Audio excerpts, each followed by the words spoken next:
बंधुओं, भक्ति ज्ञान वैराग्य जब अद्भुत होता है ना, तो व्यक्ति चमत्कार करता नहीं है, हो जाता है, अपने आप हो जाता है। वो किसी को देख भी लेता है तो उसका जीवन बन जाता है, वो किसी पे हाथ धर देता है तो उसके काम बन जाते हैं, वो किसी को कुछ बोल देता है तो वो हो जाता है। लोग बाग कहते हैं ये इसने चमत्कार किया। चमत्कार करने वाले लोग स्पेसिफिक रूप से, सर्टिफिकेट रूप से वो चमत्कार ही करते हैं, पर भक्त लोग चमत्कार कह के नहीं करते, उनकी क्रिया से हो जाता है। क्योंकि अष्ट सिद्ध नवनिधि के दाता, असवर दीन जानकी माता, श्री हनुमान जी महाराज की भक्ति से प्रसन्न होकर जानकी जी ने उनको वरदान दिया है। क्या?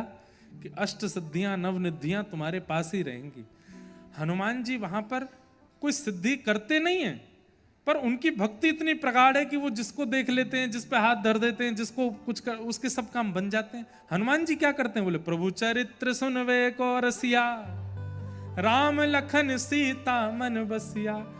मेरी गद्दी हनुमान जी को प्रिय नहीं है, आप लोगों का स्थान हनुमान जी का सबसे प्रिय स्थान है। श्रोता, अरे श्रोता बनने के लिए साकेत जाना तक ठुकरा दिया हनुमान जी ने। जब रामलीला पूर्ण हुई, विमान में बैठ के सब जाने लगे, हनुमान जी नीचे खड़े हाथ जोड़ के। राम जी बोले चलो। जय जय। कहाँ? बोले साकेत। एक बात बताइए। बोले क्या? साकेत में कथा होती है, साकेत में सत्संग होता है, साकेत में व्यास होते हैं। राम जी बोले जिस साकेत में प्रत्यक्ष मैं बैठा हूं सामने, वहां कथा की क्या आवश्यकता? कथा तो वहां सुनी जाती जहां अप्रत्यक्ष रूप से मेरी उपस्थिति नहीं है। तो कथा सुन के मुझे उपस्थित किया जाता है हृदय में, वहां कथा सुनते हैं।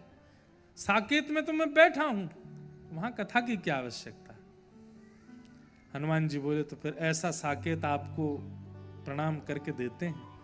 हम इस पृथ्वी का त्याग नहीं करेंगे, क्योंकि यहाँ कथा रोज होती है। मैं उस कथा को सुनने जाऊंगा, कथा नहीं त्याग सकता।